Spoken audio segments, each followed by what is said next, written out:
আমরা এখানে কড়া নিয়েছি, কড়ার মধ্যে পরিমাণ মতো জল ঢেলে নিলাম। জল ঢেলে নেওয়ার পরে এখানে আমরা পাস্তাগুলো একে একে ঢেলে দিলাম। পাস্তাগুলো ঢালা হয়ে গেলে আমরা এটাকে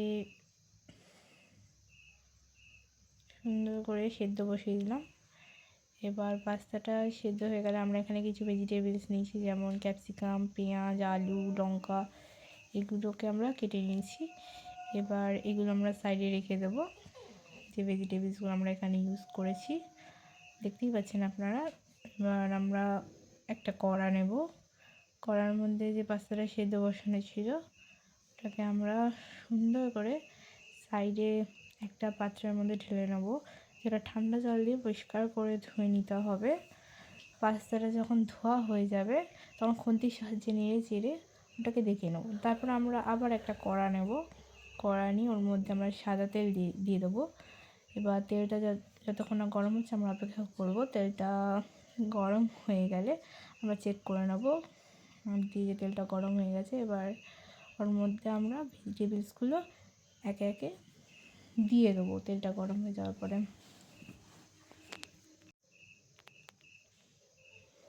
এবার আমরা ভেজিটেবলসগুলোর মধ্যে দিচ্ছি যে ক্যাপসিকাম, গাজর ওগুলো ছিল সব আমরা দিলাম। তারপর ওর মধ্যে হলুদ আর লঙ্কা গুঁড়ো দিয়ে দিলাম।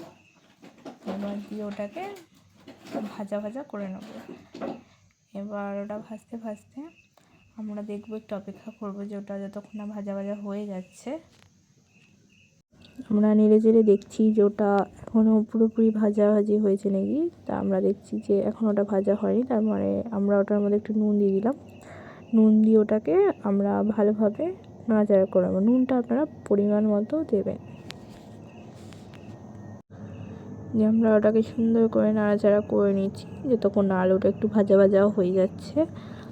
তারপরে আমরা এখানে ইউজ করবো টমেটো কেচাপ। ফ্রেশ যে টমেটো কেচাপ আছে ওটা ইউজ করেছি।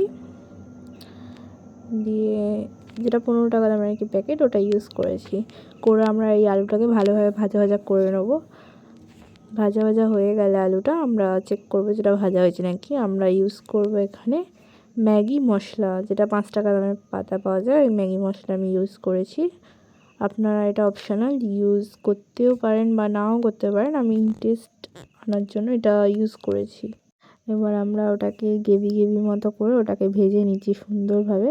যখন আমরা দেখবো আলুটা সেদ্ধ হয়ে গেছে, ভাজা ভাজা হয়ে গেছে, তখন আমরা পাস্তাগুলো একে একে কড়ার মধ্যে দিয়ে দেবো। দেওয়ার পরে আমরা ভালোভাবে নাড়াচাড়া করে নেবো খুন্তির সাহায্যে। মানে ওই গ্রেভিটা পাস্তার সাথে পুরো মাখিয়ে দেবো, ঠিক আছে। এবার তারপরে যতক্ষণ না আমরা মিশছে ততক্ষণ আমরা ভালোভাবে নাড়াচাড়া করতে থাকবো পাস্তাটা। দেখতে পাচ্ছেন পাস্তাটা কতটা টেস্টি হয়েছে। সুন্দর করে নাড়াচাড়া করতে হবে যতক্ষণ না অবধি পাস্তাটার সাথে পুরো গ্রেভিটা মিশে যাচ্ছে। পাস্তাটা সুন্দর করে ভাজা ভাজা হয়ে গেলে, যখন যে হোয়াইট কালারের পাস্তাটা আছে ওটা পুরো ভেজিটেবলসে কালার নিয়ে নেবে, ততক্ষণ আমাদের সুন্দর করে লাল করে পাস্তাটাকে ভেজে যেতে হবে।